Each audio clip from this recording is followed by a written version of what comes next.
Olá, amigos. Em razão da necessidade da restauração das raízes da nossa fé, é que nós estamos aqui hoje para observarmos o dia do Yom Kippur. Hoje é o dia do perdão e o dia da expiação. Hoje, dia 9 de outubro de 2019, mas que segundo o calendário bíblico, é dia 10 de Tishrei, sétimo mês bíblico, que diverge um pouco desse calendário nosso gregoriano, que já é também, inclusive, uma profanação dos tempos e da instrução do Eterno, conforme aquilo que o próprio Daniel já havia dito a respeito de um determinado tempo. Então temos resistido a essa distorção, essa profanação dos tempos e da instrução, e trabalhado para essa restauração pontual, e hoje especialmente para Yom Kippur. Yom Kippur já foi referido anteriormente pelo próprio Eterno, na Torá de Moshe e depois nas profecias e agora na Brit Hadashah também, Novo Testamento. Ele está entre as outras convocações que apontam para a necessidade da redenção da terra e seus habitantes e também da chegada do reino dos céus. São 7 convocações santíssimas, juntamente com o Shabat, que também é um apontamento profético a respeito da chegada, que menciona a chegada de um reino messiânico num sétimo dia, num sétimo milênio. E nós estamos aqui, portanto, observando essas convocações todas. As 4 primeiras convocações falam a respeito da primeira vinda do Mashiach, e Yeshua vem realmente e observa profeticamente e cumpre perfeitamente essas 4 primeiras santas convocações. E agora nós temos, portanto, as 3 últimas convocações que apontam para a segunda vinda do Mashiach, Yeshua, a saber, Yom Teruah, que é trombetas, que fala a respeito de um julgamento na terra. 10 dias depois nós temos Yom Kippur, que é o dia do perdão, o dia da expiação e perdão para essa necessidade de perdão para o julgamento. E 5 dias após, daqui 5 dias, temos Sukkot, que é tabernáculos, que fala a respeito da necessidade ou da intenção do Senhor em vir e tabernacular entre nós e habitar entre nós. Então, a partir de Sião e Jerusalém, reinar sobre as nações da terra através da sua Torá, da sua instrução, da sua lei, e fazendo então de nós o seu reino sacerdotal, para que nós possamos reinar juntamente com ele. Então, estamos ansiosos por esse dia e por isso que estamos trabalhando para a restauração de todas as coisas, a restauração bíblica, a restauração das raízes da nossa fé, que são judaicas e não são romanas, para que esse dia realmente se dê e que a gente possa então trabalhar para essa redenção de toda a terra e a redenção de todos os homens. Então nós estamos aqui hoje para falar um pouquinho sobre Yom Kippur, o dia do perdão, com base naquilo que as Escrituras têm a nos revelar a respeito desse dia. Não apenas a Torá, os Salmos e os Profetas, mas também o que a Brit Hadashah tem a nos dizer a respeito desse dia. Esse dia foi apontado pela Torá, não cabalmente instituído pela Torá, mas apontado justamente para aquilo que nós acreditamos ser a expiação através de Yeshua, o nosso Mashiach. Então, por isso faz todo sentido nós validarmos a integralidade da Escritura a respeito daquilo que ela tem a nos explicar em relação a esse dia. Então, Levítico 16 já nos dá uma boa consciência a respeito da importância desse dia. Logo depois da morte de Nadab e Abiú, os filhos do sumo sacerdote Aharon, foi que o Eterno instituiu então a necessidade de um dia, apenas um dia no ano, ao longo de todo o ano, para que ali se fizesse a aflição da alma para a expiação de pecados, para a purificação de pecados. Então, aqui nós vemos que logo depois da morte de Nadab e Abiú, justamente por causa de uma irreverência deles, de uma displicência, há uma interpretação mais profunda que elucida que eles estavam bêbados no momento em que entraram no Santo dos Santos para oferecerem sacrifícios a Adonai. Então ali foram fulminados porque fizeram aquilo irreverentemente. Então aqui para nós toda uma interpretação muito especial a respeito dessa necessidade do Yom Kippur, uma vez no ano apenas. Então nós vemos aqui o desenrolar dessa instituição Isso seria um estatuto perpétuo no 7º mês, aos 10 dias deste mês, afligirei a vossa alma, nenhuma obra fareis. É um Shabat solene, é uma instituição de Shabat solene para a necessidade de reflexão profunda a respeito das nossas condutas, das nossas obras, a respeito de como temos vivido os nossos dias. Então nesse dia se fará expiação por vós para purificar-vos e sereis purificados dos vossos pecados. Então um dia de Shabat para reflexão profunda, para então aflição da alma, para então expiação e então finalmente purificação dos pecados. Então se faria expiação pelo santuário, se fará expiação pelo santuário, pela tenda da congregação, pelo altar, e também se fará pelos sacerdotes e por todo o povo da congregação e da nação. Então aqui nós vemos uma aflição da alma que vai sendo redimensionada para a expiação de pecado e purificação, não apenas do sumo sacerdote, não apenas da sua família, mas também vai sendo redimensionada para o altar e depois para o próprio tabernáculo, para o santuário e depois para a congregação e depois para a nação toda. Então aqui nós vemos que esse é um dia de intercessão muito, muito, muito especial, um dia muito urgente para a intercessão, tanto para nós como para todos os homens e para toda a grande nação sacerdotal e para a nação de Israel também. Então um dia muito, muito profético nesse sentido. Então aqui nesse dia, afligireis a vossa alma, se fará expiação nesse dia.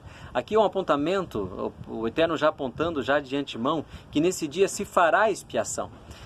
Não seria Moisés, nem tampouco Aharon que fariam a expiação, mas alguém, outra pessoa faria essa expiação. Então aqui já é um apontamento messiânico para a obra de Yeshua. E Yeshua vem como unigênito de Deus, vem como o Cordeiro de Deus para fazer a expiação para esse pecado, para essa purificação necessária. Então, segundo os profetas e segundo a Brit Hadashah, nós vemos que o Eterno já vem depois confirmando a necessidade desse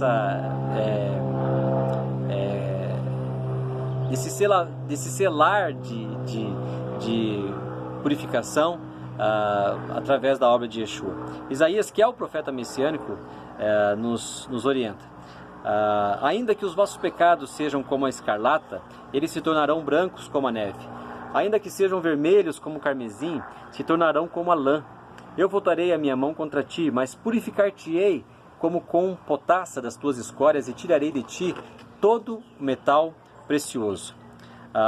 Aqui então uma profecia a respeito dessa purificação mais aperfeiçoada daquela que havia sido apontada pelo dia da instituição de Yom Kippur. Evangelho de Mateus, capítulo 8, verso 2, num dado momento um leproso se aproxima do próprio Yeshua, nosso Mashiach, pedindo para que ele o purificasse. Yeshua responde que ele desejava mesmo purificá-lo, queria realmente purificá-lo, e de fato ele o purifica. Ali finalmente ele o purifica, mas ele dá ali uma segunda orientação para que este homem se apresentasse então para os sacerdotes que estavam dispostos ali no portão da cidade, para que depois que os homens fizessem esse exame, recebessem dele a sua oferta, para que servisse de testemunho para todo o povo, e que essa oferta então glorificasse ao Deus de Israel naquele momento ali. Então Yeshua em Mateus 5 já havia dito que ele não veio para revogar a Torá e os profetas, mas veio para trazer sentido para a Torá, para os Salmos e para os profetas, e ele faz isso nesse momento aqui, dando um respaldo para a Torá nesse momento. Depois, um capítulo depois, no próprio Evangelho de Mateus, capítulo 9, um paralítico foi trazido para perto de Yeshua, e Yeshua, naquele momento, ele não cura aquele paralítico, não o levanta, mas inicialmente verbaliza que os pecados daquele paralítico estavam sendo perdoados. Então, naquele momento, os escribas ficam ali desconfortáveis ali, ficam questionando que autoridade que Yeshua tinha para perdoar os pecados daquele homem.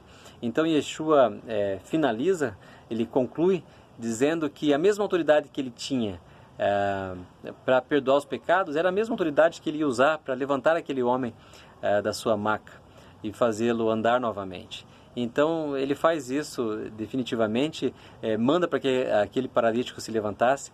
Então ele se utiliza dessa mesma autoridade para curar e para perdoar os pecados daquele homem. E a mesma autoridade que ele usou também para purificar aquele leproso. Então, Yeshua é aquele que vem purificando-nos de todos os nossos pecados e vem também perdoando todos os nossos pecados e nos levantando para uma nova vida.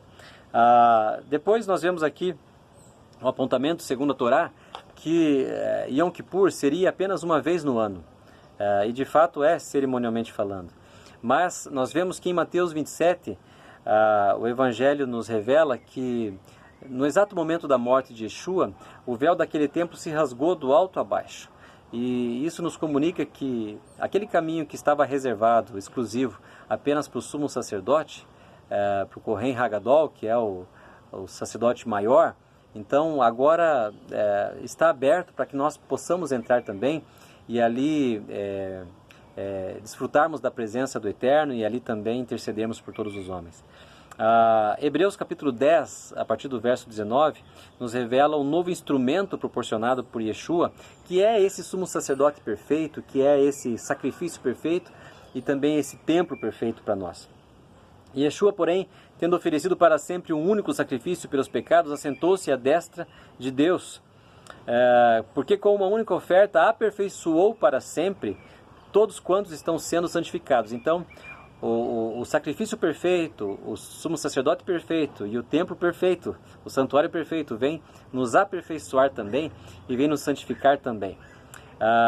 Disto, o próprio Ruach nos dá, o Espírito Santo nos dá testemunho também, através da profecia de Jeremias 31, que a lei seria inscrita no coração e na mente dos homens, e depois dá continuidade à profecia de Jeremias, tendo, pois, irmãos,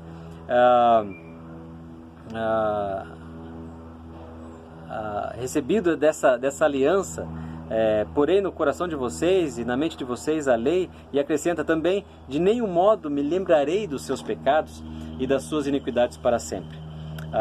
O autor de Hebreus completa: tendo, pois, irmãos, então, intrepidez para entrar no Santo dos Santos, pelo sangue de Yeshua, pelo novo e vivo caminho que ele nos consagrou pelo véu, isto é, pela sua carne, e tendo grande sacerdote sobre a casa de Deus, aproximemo-nos com sincero coração e com plena certeza de fé, tendo o coração então purificado. Então essa purificação tão desejosa, tão necessitada por nós, nos foi alcançada pela obra do Senhor Yeshua.